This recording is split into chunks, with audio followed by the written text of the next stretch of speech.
Hello, I am Ruby Falconer, and today's date is April 21st, 2020. It's a Tuesday, and I have been doing these little forecasts for the week and journeys on Monday. And for reasons that I'll share with you in just a few minutes, this week I wasn't able to do it on Monday. So today's Tuesday, and here I am. So, as we look at this week, the first thing I want to do is acknowledge the power of Mercury, Thoth, the sacred scribe, Mercury, messenger of the gods in Aries. Mercury moved into Aries on April 10th, and it's a pretty short journey through Aries for Mercury this time around. Mercury will be leaving Aries on Monday and moving into Taurus on the 27th. So we only have about 2.5 weeks of Mercury in Aries. But the thing about it, if you sort of think back, things have kind of amped up and gotten a bit more combative over the last period of time since Mercury has gone into Aries, and we can expect that to continue on this week. So the kind of sense of people being frustrated and people being angry, maybe butting heads a bit, Aries is the ram, all of that kind of energy is present. We've seen since Mercury went into Aries, the protesters or the quarantine protesters taking to the streets and making a lot of noise and a lot of things that we sort of associate with Mercury in Aries, which is combativeness, people arguing, that sort of thing. Mercury in Aries is a beautiful melting pot for amazing new ideas to come forth, but they often come with the typical Aries impatience and desire to get things moving, impulsivity, all of that that's also associated with the sign. So Mercury in Aries can be combative, and we're certainly seeing some of that right now. And it's coming with the great shift energy, which is the alignment of Pluto and Jupiter and Saturn as they're lined up now, still very much in effect. And of the three of them, Jupiter and Pluto are closer to each other. They're within a couple of degrees of each other. Saturn has moved into Aquarius, so it's a little bit further away, but they're still all in alignment, in conjunction. So that energy is still very present. And this week is also dominated by a station of Pluto, which is going to be taking place on Saturday, the 25th. And the 25th is also the day when Mercury in Aries will be moving through a square to first Pluto and then Jupiter on that day. And then in the middle of the day, Pluto is going to officially change direction. It's going to turn retrograde. So that's kind of an astrological big deal. And we can expect the kind of energy level of impulsivity, of argumentativeness, of passion, of combativeness to increase between now and the time that we head toward the weekend. And we can also expect with Pluto slowing down and becoming station that everything that is associated with Pluto Osiris, Pluto is the Lord of the underworld. He is the god of death and rebirth. Osiris is the Lord of regeneration. So this is the symbol, the archetype that most speaks to the death rebirth cycle here on Earth. We can expect that energy to really intensify because that's what happens when planets slow down in station. And technically what's going on here is when we live on Earth, we're living on Earth. Earth is also moving, so we're also on a moving planet. But when we look out into the sky, it will appear to us that a planet has stopped in its tracks and it's moving backwards. That's retrograde motion. It's an optical illusion, and it happens because we're also on a moving planet. But the way it works symbolically for those of us who know astrology is it does mean that that energy is heightened, particularly during the stationary period. And then when the planet goes retrograde, there's always an opportunity to kind of go back over the things that have happened since the last few months. So we're going to have that opportunity with Pluto. Pluto's going to be changing direction. So is Saturn and Jupiter as well. All three of them over the summer are going to be retrograde. And we can expect energy of the great shift to kind of come back, to pull back a little bit. So the first stage of that is happening this week with Pluto going stationary and preparing to turn retrograde on Saturday. And what that's going to mean, we'll see as we get a little closer. But I do think that there's going to be some settling down of the intensity of the energy that we're dealing with right now. But I will say it's going to be a temporary settling down. All three of these planets are going to be changing direction very close to one another in September. So, that's going to be round two of whatever. We'll see how things play out as we get closer. But there's not going to be, and I've said this several times, but I'm going to repeat it, there's not going to be a return to normal. What this energy is doing, it breaking down a collective structure that we've lived with for decades. And that structure will not be put back together again. So it's going to be dismantled. It is being dismantled. And what's going to happen, particularly July and August, and also to some degree June, we're going to be kind of settling in with what is instead of adapting. We're in a process of adaptation now with some resistance and some arguments about what it needs to look like. But we will have more, I think, unification as we get to the summer, and more systems being put into place. And that's probably a good thing because we're going to need them in September. The other thing that's taking place this week is that the sun, which is now in Taurus, is moving through a square to first Saturn. That happens today, the 21st. And also then it will be moving into a square to Uranus. And so we have an ongoing square between Uranus and Pluto.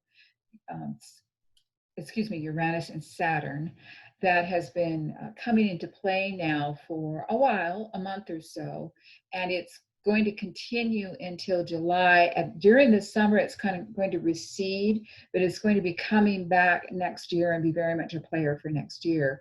So this period that we're in right now of getting an initial taste of what the Saturn-Uranus square is going to be like is a little bit like, I already used the phrase, what is going on, the structure that's being dismantled can't be put back together again. Saturn is constriction. It can be thought of as the container that holds something. And it holds it in a good way. Things need to be contained and they need to be held until it no longer serves. And it can be very constricting and restricting. Uranus is the force that shatters the container.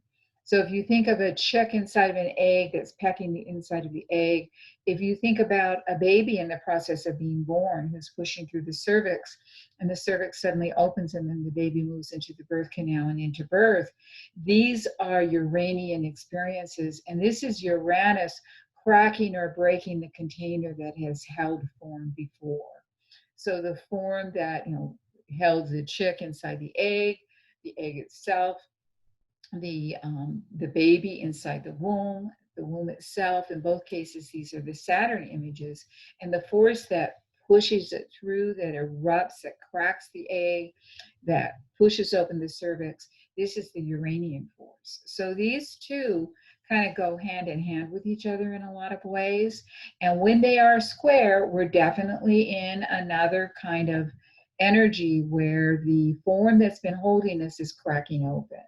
And so we're getting a taste of that now. And this week with the sun, who is the illuminator, the solar life force that illuminates things, is kind of giving us a sense of what it feels like to have everything cracking apart. And it's like we've been dealing with for a long time, but now people are arguing. We've got Mercury in Aries, so people are arguing. And they're, we're not going to take this anymore, that kind of thing.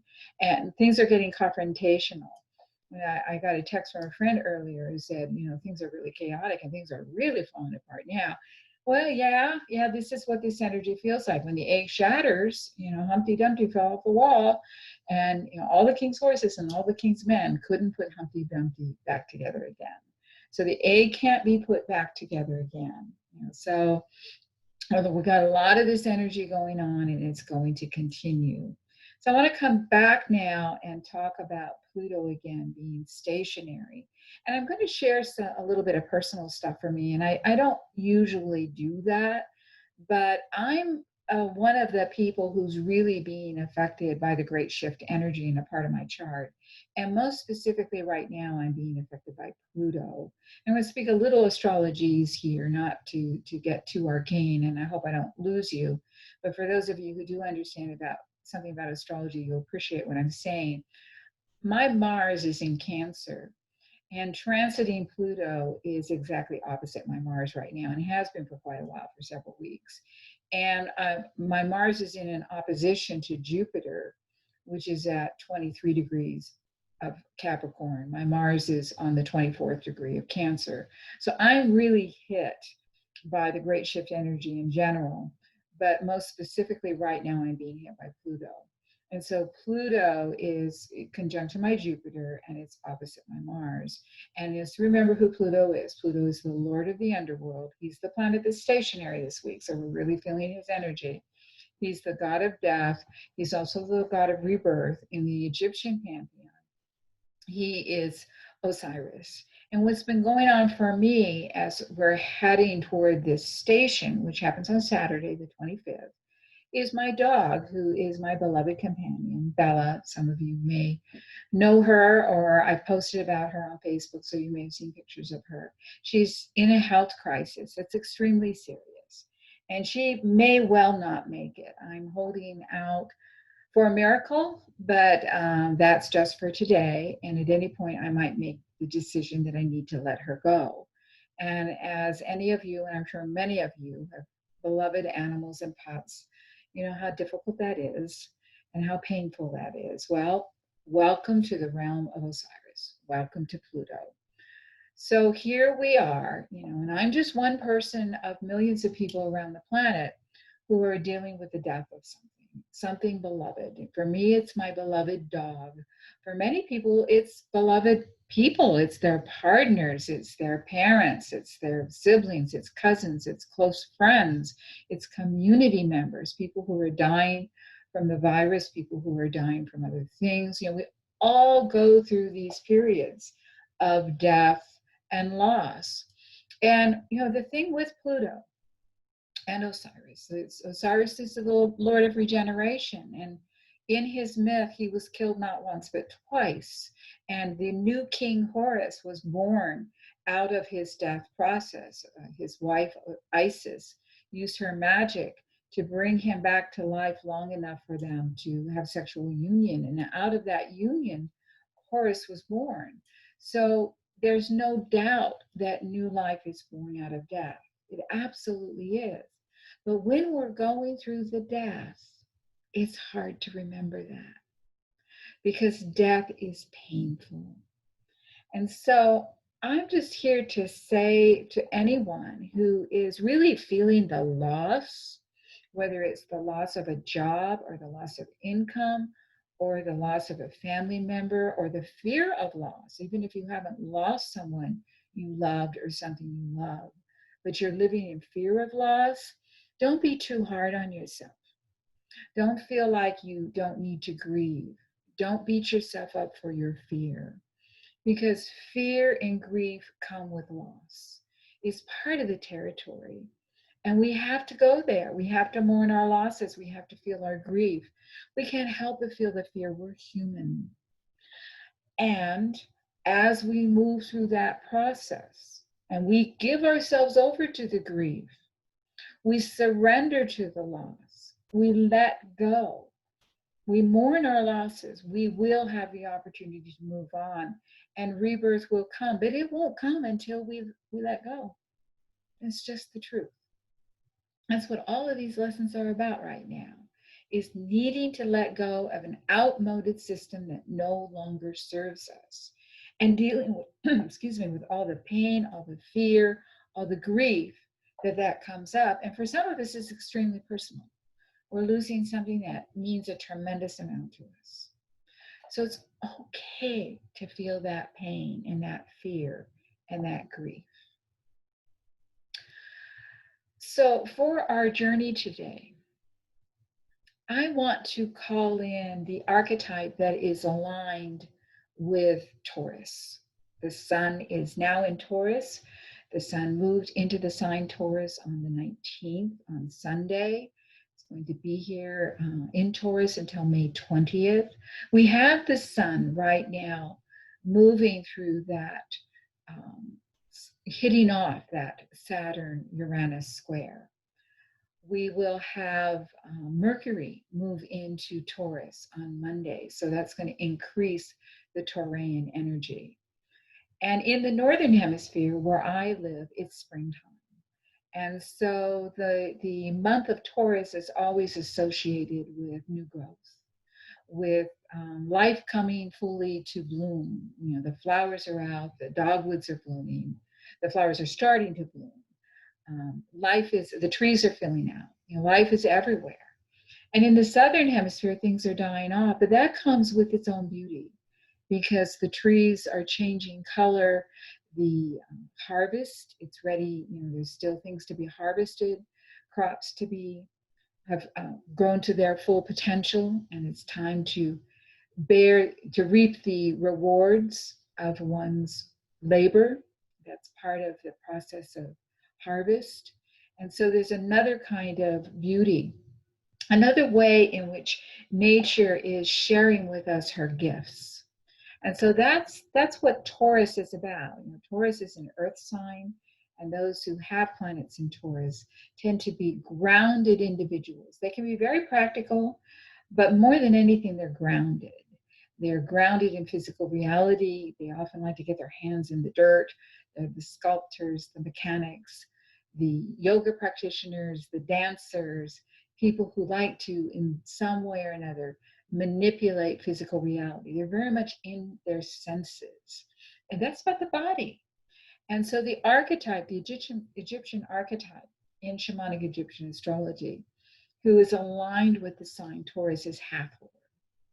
And Hathor is among the most ancient of all of the gods and goddesses throughout the world.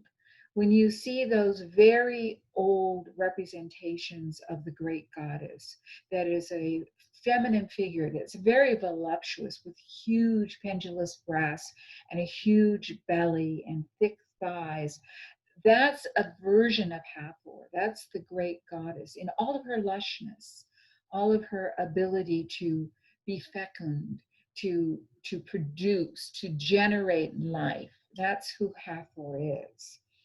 And there's a myth about Hathor. It's one of the most ancient myths that comes out of Egypt. Now, she's also closely aligned with the goddess Sekhmet. They're kind of like two sides of the same coin. And sometimes in the ancient texts, she's called Hathor Sekhmet. And in this myth, one day Ra gets kind of pissed off with the people of Earth. And so he wants Sekhmet to go out and do her duty again. But she's had enough. You know, she's done enough of that sort of thing. So she gets angry at him, so she leaves. And she goes out in the desert, and she's in her lion form, and she's, you know, moving through the desert. And Ra is upset because she's his right hand. You know, he needs her, and so he sends various emissaries out to try to convince her to come back. And she's having nothing of it. You know, she does not want to come back. And so she's like, no, I'm not going to do that. I'm going to stay out here in the desert. And he promises her all kinds of things, and she's not interested. So finally, he sends Thoth out in his form as a baboon. And Thoth goes and promises her that if she comes back, there will be celebrations in her name. There will be festivals, and there will be music, and there will be dancing, and there will be eroticism, and there will be sexuality, and there will be drinking and drunkenness, and great festivals in her name. You know, everyone will get drunk on her energy, which is that lushness of life. And so she's sort of thinking about that, and she says, well, maybe I'll come back. So this goddess left as Sekhmet, the goddess of famine in traditional Egyptian myth. She is the goddess of drought. She is the warrior, the feminine warrior in Egyptian myth. But she comes back as Hathor, who is the cow goddess, who is all about lushness and fecundity and the beautiful lushness of life. And more than anything, she's about embodiment. You know, Hathor says to us, come on down. Come into your body fully, all the way down to your toes, all the way down to your fingertips. Feel everything that your body has to give you. Feel the pleasure, good food, sensuality, comfortable chairs, comfortable clothing, but feel the pain too. Feel the pain of loss, feel the pain of hurt, feel the pain, the physical pain of your body. Feel it all. Her message to us is that enlightenment in this earth dimension cannot be achieved by going up into the stars. Now, Hathor is also associated with the Milky Way, so she's got that part covered too, all right? But that's not the way to achieve enlightenment. Enlightenment here in this earth dimension is about coming down in.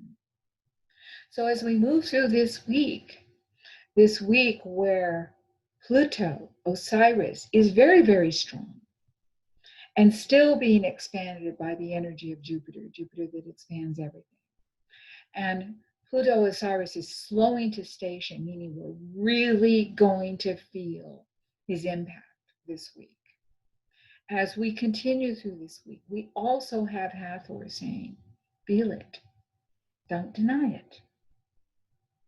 And so let's go on a little journey with Hathor. And so I invite you now to close your eyes. Take a couple of nice deep breaths.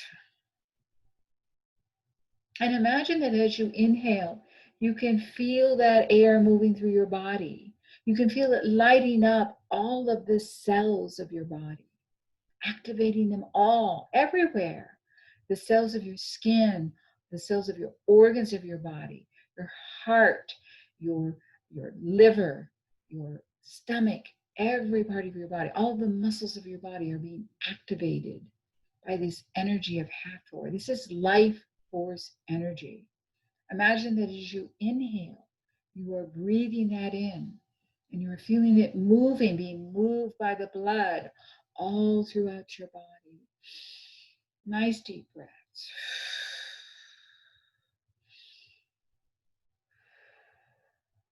And I invite you to imagine that you are somewhere on earth where the lushness of this time is apparent. Whether it's somewhere where spring is fully springing, where the flowers are blooming, the trees are in bloom, or whether it's somewhere where the energy is preparing to die and there's a last powerful explosion, eruption of life force before we go into winter. And the leaves are turning. The crops are fully formed. Wherever it is, whatever's right for you, choose a place. But know that this is a place where the lushness that is associated with Hathor, this goddess loves everything about earth existence. And she loves all of us. She loves all of the creatures of the earth. She's the medicine woman who loves everything about life. Her abundance is visible to us. It fills our senses with smells and tastes and the feeling on our skin, our visual senses, all of it, our hearing.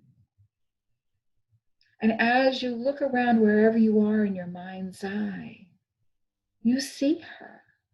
You see her in that flowering tree, or the flowers that are blooming, or the leaves that are turning, or the fruits that are ready to be picked, or the crops that are ready to be harvested. You see her life force externally being expressed.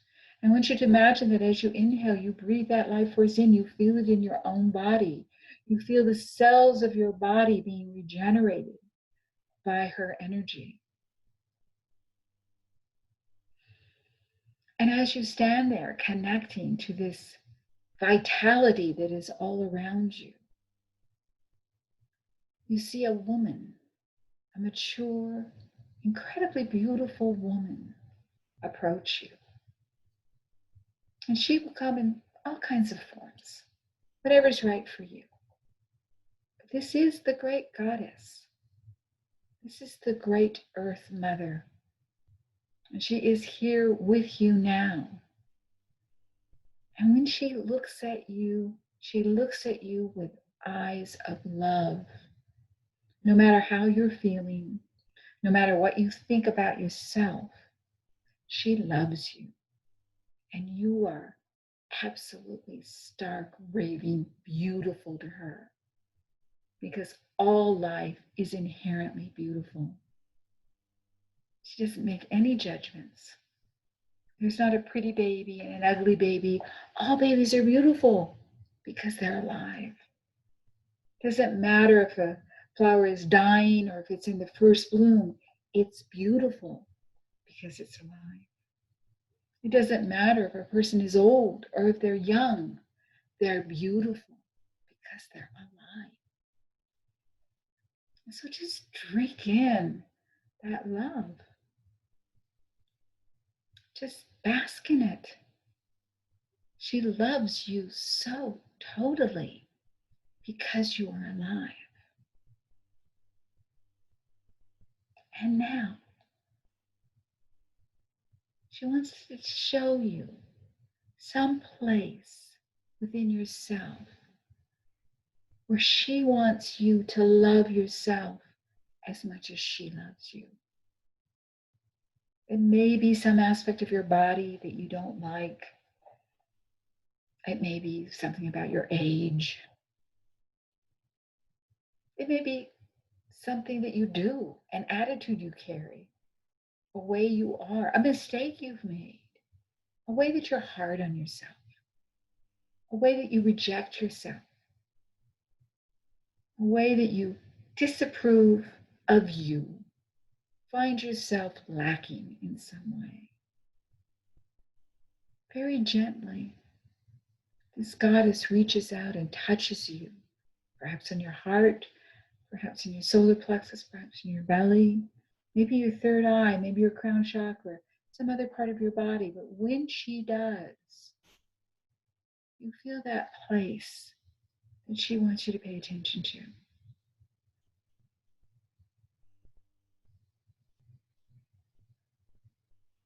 You feel that love toward that part of yourself that you disapprove of, that you feel ashamed of in some way, that you reject.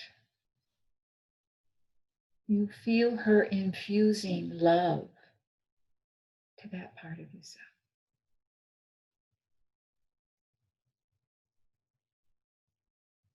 I'm going to be quiet for a minute or so and let you commune with Hathor and receive energy from her.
For many people, Hathor is associated with star energy. As I said earlier, she is associated with the Milky Way. And there are ways in which she is portrayed in which she is pictured, that have an otherworldly appearance to them. The temple of Dendera in Egypt is Hathor's temple, and there are many statues of her and many representations of her there. And there is a way that she looks almost like an alien being. There's a way that this goddess reminds us of our star origins. And in that process reminds us of why we're here on earth.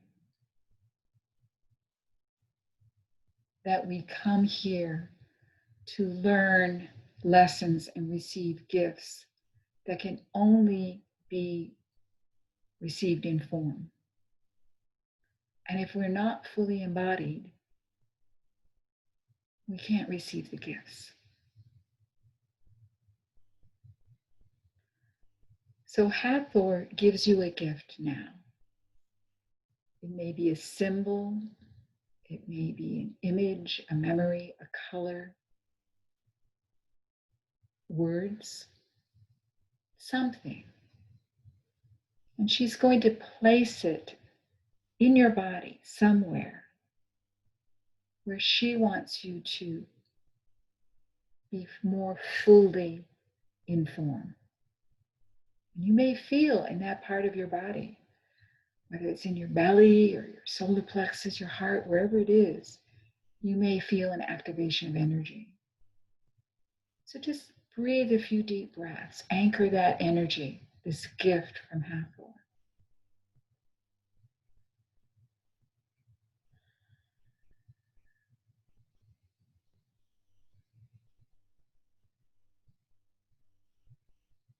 And give thanks to this beautiful, great goddess who is so in love with Earth and so completely loves all of us because we are Earthlings. The animals, creatures who walk upon the earth, swim, fly, crawl. She loves us all. And she loves us humans because we remember our connection to the great star nations.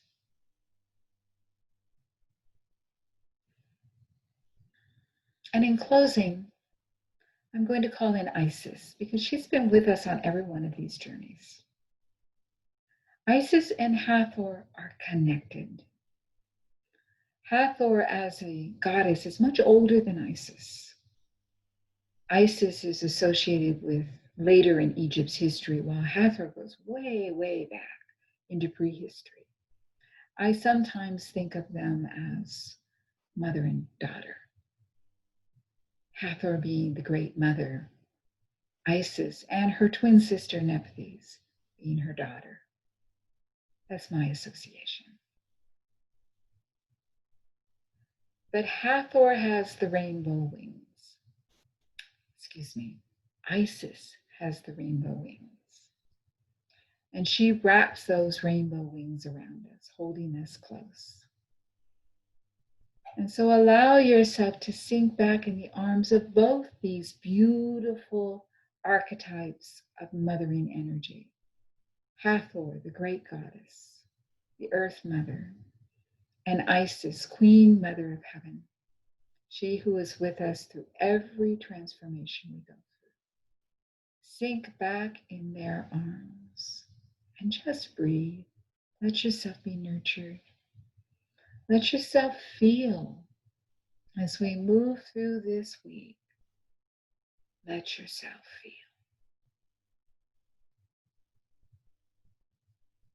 Feel what is dying away. Embrace the death.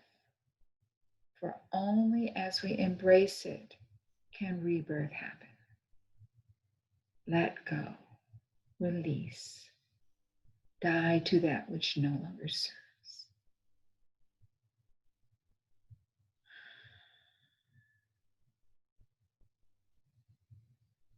Take a nice deep breath. And come back into the room.